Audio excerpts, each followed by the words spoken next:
చెప్పండి బ్రదర్, ఇవాళ అశోక్ సార్ అమరణ నిరాహార దీక్షకి మీకు ఉద్యోగాలు కావాలి, పోస్టులు పెంచాలని చేస్తూ ఉన్నాడు.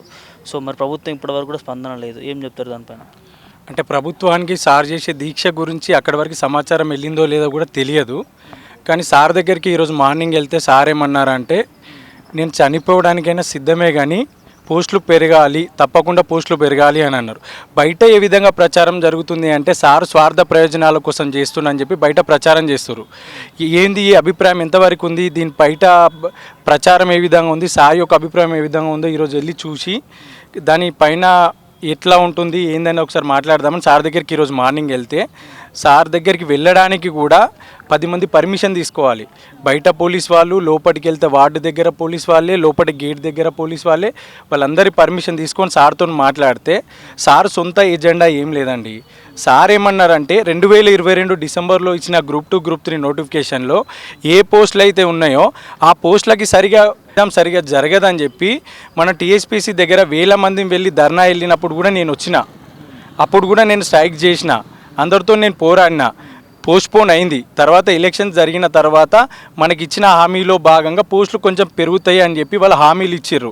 ఇప్పుడు 2022 డిసెంబర్ నోటిఫికేషన్కి 2024 మార్చి, ఈ నెలతోటి మార్చ్, దాదాపు 2 సంవత్సరాల నోటిఫికేషన్కి అదే 780 పోస్టులకి గ్రూప్ 2 ఎగ్జామ్ పెడితే ఎంతో వేలాది మంది పిల్లలు ఉన్నారు. అశోక్ నగర్లో చాలామంది 5 రూపీస్ భోజనం చేయడము, ఇదే ఉస్మాన్ యూనివర్సిటీలో దాదాపు నేను కూడా 4 సంవత్సరాలు ఇదే యూనివర్సిటీలో ఉన్నా. ఇక్కడ కూడా చాలామంది పొద్దున్న టిఫిన్ చేయకుండానే లైబ్రరీకి వచ్చి చదవడం జరుగుతుంది. ఇట్లా కొన్ని పోస్టులు పెరిగితే 780కి ఇప్పుడు సార్ 2000 అంటుండు. 2000 డిమాండ్ చేస్తే కనీసం ఒక 500, ఒక 300 పోస్టులు పెంచినా 300 కుటుంబాలు బాగుపడతాయి కదా. 300 కుటుంబాలతో పాటు తర్వాత సంవత్సరం నోటిఫికేషన్, ఇప్పుడు మాకు అందిన సమాచారం ప్రకారం ఏ విధంగా ఉంది అంటే, గ్రూప్ 2 గ్రూప్ 3 పోస్టులు ఇప్పుడు పెంచితే కేసు వేస్తారు. కేసు దేనికి వేస్తారు? సప్లిమెంటరీ నోటిఫికేషన్కి లీగల్ ఇష్యూస్ ఉన్నాయి అంటారు. 2016 గ్రూప్ 2 నోటిఫికేషన్కి సప్లిమెంటరీ నోటిఫికేషన్ వచ్చింది. 1999 గ్రూప్ 2 నోటిఫికేషన్కి సప్లిమెంటరీ నోటిఫికేషన్ ఇచ్చారు. ఒక రిజల్ట్ ఇచ్చిన తర్వాత కూడా సప్లిమెంటరీ పోస్టులు కలిపి కూడా కొంతమందికి 1999 నోటిఫికేషన్లో పోస్టులు ఇవ్వడం జరిగింది. ఇప్పుడు ఎందుకు లీగల్ ఇష్యూస్ వస్తాయి? ఆల్రెడీ అలసిపోయినాం, అందరం 4 సంవత్సరాల నుంచి చదువుతున్నాం గ్రూప్ 2కి. అది సార్ సొంత ఎజెండా ఏమో ఉందని నిన్నటి వరకు మేము కూడా ఎవరం వెళ్ళలే. ఈరోజు సార్ దగ్గరికి వెళ్ళి మరి ఇప్పుడు మేము కూడా ఎప్పుడు ఎగ్జామ్ పెడితే రాసి వెళ్దామా అన్నట్టే ఉన్నాం. మా సిస్టమ్ దెబ్బతిన్నది. కడుపులా ఏమి తిన్నా బాత్రూమే వచ్చేస్తుంది. పొద్దున్న టిఫిన్ తిను బాత్రూమే, మధ్యాహ్నం తిన్నా బాత్రూమే. మాకు పడట్లేదు ఇక్కడ, ఎప్పుడు ఎగ్జామ్ రాసి వెళ్ళిపోదామా అన్నట్టే ఉన్నాం. కాకపోతే ఒకసారి సార్ దగ్గరికి వెళ్ళి మరి మీ అభిప్రాయం ఏంది, మాకు ఎగ్జామ్ జరగాలని వద్దని అడిగే ఉద్దేశంతో వెళ్ళినాం. సార్ ఒక్కటే మాట్లాడుతున్నాం, మీకు పోస్టులు పెరిగితే ఇంకా సంతోషమే కదా, పోస్టుల గురించే మాట్లాడుతున్నాం. తనకు షుగర్ ఉంది. పొద్దున సూపరింటెండెంట్తో కలిసి మాట్లాడినాం. మన తొలి వెలుగు రగన్న కూడా ఉన్నాడు. సూపరింటెండెంట్తో మాట్లాడితే ఏమన్నాడంటే, కిడ్నీల పైన ప్రభావం పడుతుంది, రేపు సాయంత్రం కల్లా ఆయన దీక్ష విరమించకపోతే కిడ్నీల మీద ఖచ్చితంగా ఎఫెక్ట్ పడుతుందని చెప్పారు. అతను కిడ్నీలు ఖరాబ్ చేసుకొని సొంత ఎజెండా ఏముంటుంది దాంట్లో? ఏం లేదు. పోస్టులు పెరిగితే ప్రభుత్వానికి ఏంటిదంటే, ఇది హైకమాండ్ వారికి ఈ విషయం వెళ్తుందా లేదా అనేది ముఖ్యమైన ఉద్దేశం. ఇది దాదాపు తెలంగాణ రాష్ట్రంలో 5 రోజుల నుంచి కూడా మీడియా కూడా కవరేజ్ చేస్తూ ఉంది, అమర నిరాహార దీక్ష చేస్తున్నారని చెప్పి. మరి ఎందుకు ప్రభుత్వం దగ్గరికి ఎందుకు వెళ్ళదు అనుకుంటున్నారు? మీరు వెళ్ళే ఉంటుంది కానీ స్పందించట్లేదు అనుకుంటున్నారు. అదే అర్థం కావట్లేదు కదా. ఇప్పుడు స్పందించట్లేదు అని అంటే బయట ఏ విధంగా ప్రచారం చేస్తారో తెలియట్లేదు. మేము కూడా అంటున్నా కదా, నేను నిన్నటి వరకు నేను కూడా తప్పుగా ప్రచారం చేసిన దాంట్లో నేను కూడా తప్పుగానే అనుకున్నా. పొద్దున ఈరోజు సార్ని వెళ్ళి చూసిన తర్వాత నాకు అర్థమైంది, సార్ మీరు ఉన్నది ఉన్నట్టు చెప్పండి సార్ అని అంటే, కడుపు మార్చుకొని ఏం చేస్తాడు సొంత ఎజెండా? పోస్టులు పెంచుమని అనౌన్స్మెంట్ ఇవ్వమనండి, నేను బయటకు వస్తా. గ్రూప్ 2 గ్రూప్ 3 పోస్టులు పెంచమనండి, గురుకులాలకు రిలింగ్వేష్మెంట్ ఇవ్వమని. ఒక అమ్మాయి అస్మా అనే ఒక అమ్మాయి, ఆమె కూడా 4 రోజుల నుంచి తిండి తింటలేదు, డిహైడ్రేట్ అయిపోయారు. ఇంద్ర గ్రూప్ 2 పోస్టుల గురించి తను కూడా నిరాహార దీక్ష చేస్తూనే ఉన్నాడు. వాళ్ళకి ఏం అవసరము? వాళ్ళకి సొంత ఎజెండా ఏముంది? అస్మా అనే అమ్మాయికి సొంత ఎజెండా ఏముంది? పోస్టు కోసమే చేస్తుంది ఆమె. తను 1:2లో పీజీటీలో టీజీటీలో జేఏలో సెలెక్ట్ అయినా నాకు జాబ్ రాలేదు. రిలింగ్విష్మెంట్ అనేది బీఆర్ఎస్ ప్రభుత్వం తెచ్చింది కదా, కాంగ్రెస్ వచ్చిందే స్టూడెంట్స్ అంటే ఓన్లీ స్టూడెంట్స్ వల్లనే వచ్చింది అంటలేను. తెలంగాణలో ఉన్న అన్ని ప్రజలు వ్యతిరేకత కోరుకున్నారు, దానిలో భాగంగా స్టూడెంట్స్ కూడా ప్రభావం చూపించారు కాబట్టి ప్రభుత్వం వచ్చింది. కానీ ప్రభుత్వం ఇచ్చిన హామీలో భాగంగా వీళ్ళకి ఇస్తానన్నారు కదా, రిలింగ్విష్మెంట్ అనేది టీఆర్ఎస్ తీసుకొచ్చింది. వీళ్ళు మార్చొచ్చు కదా, వీళ్ళకి గురుకులాలకు కూడా ఇవ్వాలి కదా. నేను ఒక గ్రూప్ 1 గ్రూప్ 2 అభ్యర్థిని, నేను అలసిపోయి ఉన్నా. చాలామంది ఇప్పుడు నేను మాట్లాడుతుంటే కొట్టుకోవచ్చు కదా, ఉన్న పోస్టులలో మాట్లాడవచ్చు. ఇంకో 200 పెంచితే మనకే అవకాశం కదా. నేనే 1:2లో సెలెక్ట్ కావచ్చు కదా. ఆ 200 పోస్టులలో నేను ఉండొచ్చు పెంచితే, నా కుటుంబం కూడా బాగుపడుతుంది కదా. ఇవాళ రాష్ట్రంలో నిజంగా ఇంతగానం నిరాహార దీక్షలు చేయడము ఇలా ప్రభుత్వం ముందు నిరుద్యోగ యువత అడుక్కునే పరిస్థితి వస్తుంది అనుకున్నారా కాంగ్రెస్ ప్రభుత్వం వస్తే? ప్రభుత్వం వరకు వెళ్ళాలనే కదా మేమంతా ఈ తపన పడేది. ఇప్పుడు ప్రస్తుతానికి ఎంతో కొంత అశోక్ సార్కి అని కాదు, మా అందరి కోసము. ఇప్పుడు గ్రూప్ 2లో ఎన్ని పోస్టులు పెంచుతారు? ఇప్పుడు 2000 పోస్టులు పెంచాలని అశోక్ సార్ డిమాండ్ చేసిండు. 2000 పెంచాలని రూల్ లేదు కదా. మీరు 200 పెంచుతారా, 300 పెంచుతారా? గ్రూప్ 3లో 1383 పోస్టులు ఇచ్చారు. 1383 కంటే ఎక్కువ ఖాళీలు ఉన్నాయని చెప్పి 2019లోనే వచ్చింది. నేను 2019లో ఆర్సిడీలో కోచింగ్ తీసుకుంటున్నప్పుడే 2019 డిసెంబర్లో నోటిఫికేషన్ వస్తుంది అన్నారు. 2020 డిసెంబర్లో దుబ్బాక బై ఎలక్షన్స్ రఘునందన్ రావు పోటీ చేస్తుండగా క్యాబినెట్ మీటింగ్ పెట్టిరు. గ్రూప్ 3 4000 పోస్టుల నోటిఫికేషన్ ఇస్తా అని. ఆ ఎలక్షన్స్లో గెలవలేదు కాబట్టి నోటిఫికేషన్ ఇవ్వలేదు. 4000 వేకెన్సీస్ పోయినాయి, 1383 పోస్టులు పడ్డాయి. ఆ 1383 పోస్టులకి ఇంకో 300 పెంచితే ఏమవుతుంది? 2 సంవత్సరాల విద్యార్థుల లైఫ్ నాశనం అయింది కదా. ఒక్కొక్కరికి పెళ్ళిళ్ళు కాకుండా 34-35 సంవత్సరాల విద్యార్థులు ఎంతోమంది ఉన్నారు. ఇంటికాడికి పోతే నేను కూడా ఇంటికాడ ముఖం లేదు, నాకు ఏదో ఒకటి మాట్లాడుతున్నా ఇంటికాడ. నేను కూడా కొట్టుకోగలుగుతా బ్రదర్ 783 పోస్టులల్లా. కానీ ఇంకొక 200 పోస్టులు పెంచితే నేను ఎడ్జులున్నోని బయటపడగలుగుతా కదా.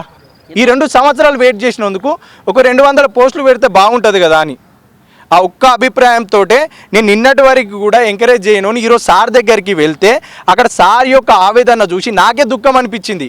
ఏడుస్తుండే ఆయనే. షుగర్ పేషెంట్ మీకు తెలిసిందేనా? Sugar patient time to time tablet వేసుకోకుండా డైట్ మెయింటైన్ చేయకుండా ఉంటే ఆయన ఆరోగ్యం బాగుంటుందా? 5 రోజులు తిండి లేదు. ఆ వార్డులో పక్క బెడ్కే గంటకే శవం వెళ్తుంది. 2 గంటలు ఉన్నా 2 గంటలలోనే పక్క బెడ్ మీద వచ్చిన అతను తీసుకపోయి ఇంకో అతన్ని వేస్తారు అక్కడ. అటువంటి పరిస్థితుల మధ్య అతన్ని తీసుకెళ్ళి అక్కడ పెట్టి 2 కానిస్టేబుల్ని పెట్టి బయట ఒక 4 కానిస్టేబుల్ని పెట్టి బయట ఒక 10 మంది పోలీసులను పెట్టి ఏ విద్యార్థిని కూడా సార్ దగ్గరికి పోనీయకుండా ఇది ఎంతవరకు కరెక్ట్ అవుతుంది? ఒక్కసారి ఇది హైకమాండ్ వారికి ఈ విషయం వెళ్ళి వాళ్ళ అభిప్రాయాలు సరే పెంచుతారా పెంచారా ఒక స్టేట్మెంట్ ఇస్తే అయిపోతుంది కదా. అతని ఆరోగ్యం అన్న బాగుంటుంది కదా. మేము పెంచాము, గ్రూప్ 2 పెంచాము, గ్రూప్ 3 పెంచామని డైరెక్ట్ స్టేట్మెంట్ ఇచ్చినా అతన్ని మేమన్నా విరమించండి సార్, వద్దు సార్ స్టేట్మెంట్ ఇచ్చిరుగా అని చెప్తాం. ఎలాంటి స్టేట్మెంట్ ఇవ్వకుండా అసలు హైకమాండ్ మెయిన్గా ఏంటంటే హైకమాండ్కి వెళ్తుందా లేదా అనేది ముఖ్యం. ఇప్పుడు మేము కాంగ్రెస్ ప్రభుత్వాన్ని విమర్శించట్లేదు, బీఆర్ఎస్ ప్రభుత్వాన్ని విమర్శించట్లేదు. 2 సంవత్సరాలు లైఫ్ పోయింది. 2022 డిసెంబర్లో నోటిఫికేషన్, 2023 ఆగస్టులో ఎగ్జామ్ జరిగితే జాబ్ వచ్చునో లేకపోయినా ఎక్కడో అక్కడ వెళ్ళిపోదుము. లైఫ్ ఖరాబ్ చేసుకుండా ఇండ్ల ముఖం లేకుండా చుట్టాలకి ముఖం చెప్పుకోకుండా ఎవడన్నా వీడింతే ఎంత చదివినా వీడింతే అనే మాట్లాడే కాడికి వచ్చిరు ఒక్కొక్కరు. ఇది ఏంటంటే ఇంకొక కొన్ని పోస్టులు group 2 group 3 common syllabus. Group 2లో 200 పోస్టులు పెంచినా, గ్రూప్ 3లో 300 పోస్టులు పెంచినా మొత్తం 500 పోస్టులు పెంచినట్టు. గ్రూప్ 3 వచ్చి గ్రూప్ 2 గ్రూప్ 3 2 వచ్చినా గ్రూప్ 2 వచ్చిన వాళ్ళు గ్రూప్ 2లో వెళ్ళిపోతే తర్వాత ఆప్షన్ గ్రూప్ 3 వాళ్ళకి ఇస్తారు. 500 మందికి ఇక్కడ 500 కుటుంబాలకు ఇక్కడ అనేది ఆధారం అవుతుంది ఆ జాబ్ అనేది.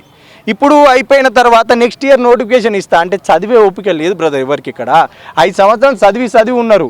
నెక్స్ట్ నోటిఫికేషన్ వరకు ఇండ్లలో కూడా చదివిపోయారు ఎవరిని. కనీసం కొన్ని పోస్టులు వేస్తే బాగుంటుందని మా ఆవేదన అంతే. దీనికి సారు ఖచ్చితంగా ప్రత్యేకంగా ఇప్పుడు ఎందుకు అమర నిరాదీక్ష చేస్తుండు అని అంటే 2022 ఎగ్జామ్కి ఎక్కడైతే టీఎస్పీఎస్సీకి 2000 మంది జనాలు వెళ్తే అక్కడ సార్ కూడా వాళ్ళకి చేయుతనిచ్చి దీక్ష చేశారో దానికి తోడ్పాటునివ్వడానికి ఇప్పుడు దీక్ష చేస్తుండదు తప్ప సొంత ఏజెండాని బయట ప్రచారం చేస్తారు. అది ఏమీ లేదు. సార్ బయటకు వచ్చిన తర్వాత ఇప్పుడు కాకుండా ఇంకో 6 నెలలకైనా మీకు అర్థమైపోతుంది. డైరెక్ట్ ఈరోజు పొద్దున నేను డైరెక్ట్ అడిగినా, నేను కూడా అలసిపోయిన స్టూడెంట్నే కాబట్టి సార్ మీ సొంత ఏజెండా ఏమైనా ఉంటే మాకు చెప్పండి, మమ్మల్ని బలి తీసుకోకండి సార్ అని డైరెక్ట్ అడిగిన. ఏడ్చిండి ఆయన డైరెక్ట్. యాసిడిటీ ఉంది, షుగర్ ఉన్నది, ఏడ్చిండి డైరెక్ట్ చెప్పిండు నాకు. పోస్టులు ఒకటి పెంచితే చాలన్నాడు, గురుకులాలకి రీలింగ్వేస్మెంట్ ఇస్తే చాలన్నాడు. 46 జీవో గురించి పోరాడింది కూడా అతనే. 15 కేసులు ఉన్నాయి. చాలా డబ్బులు ఖర్చు పెట్టుకున్నాడు. 5000 కిలోమీటర్ల వరకు ప్రచారం చేసిండు కాంగ్రెస్ గెలవాలని. సొంత ఎజెండా ఏమీ లేదు. మీరే కావాలంటే ఒక 1000 మంది వెళ్ళి సార్ దగ్గరికి వెళ్ళి దీక్షనైనా విరమింపజేద్దాం. హైకమాండ్ నుంచి పోస్టులు పెంచుతామా ఒక స్టేట్మెంట్ ఇప్పియండి చాలు. ఆల్రెడీ శారీరకంగా కృంగి ఉన్న సార్ వీళ్ళని ఎవరైతే ఇంత ముందుకున్న పిల్లలు ప్లస్ ఇప్పుడు అశోక్ సార్ని ఆల్రెడీ శారీరకంగా కృంగి ఉన్న వీళ్ళని ఇంకా ఎట్లా కృంగదీయాలని సీరియస్ పేషెంట్స్ ఎవరైతే ఉన్నారో వాళ్ళ మధ్యలో వేస్తున్నారు.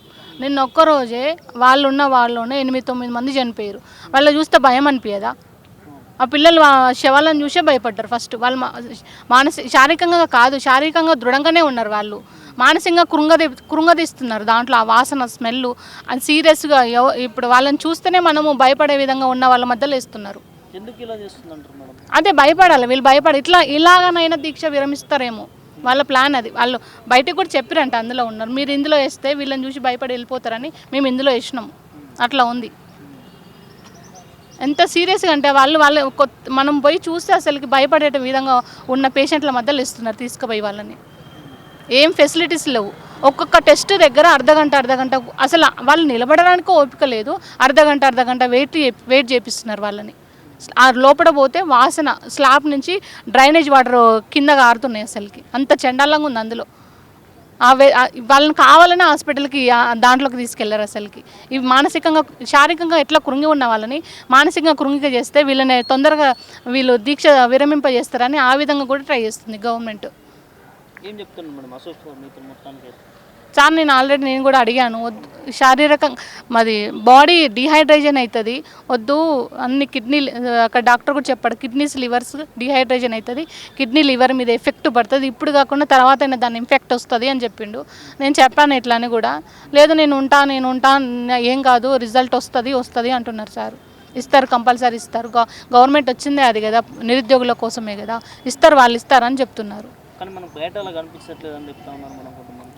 సార్ అదే సార్, అంత నమ్మకంగా ఉన్నారు లోపల. ఆ నమ్మకాన్ని నిలబెట్టుకోవాలి గవర్నమెంట్. నిరుద్యోగుల కోసం వచ్చిన గవర్నమెంట్ ప్లీజ్ మీరు ఈ నమ్మకాన్ని ఇచ్చారనుకోండి, నెక్స్ట్ మీకు నమ్మకం కలిగే విధంగా నిరుద్యోగులు చేస్తారు.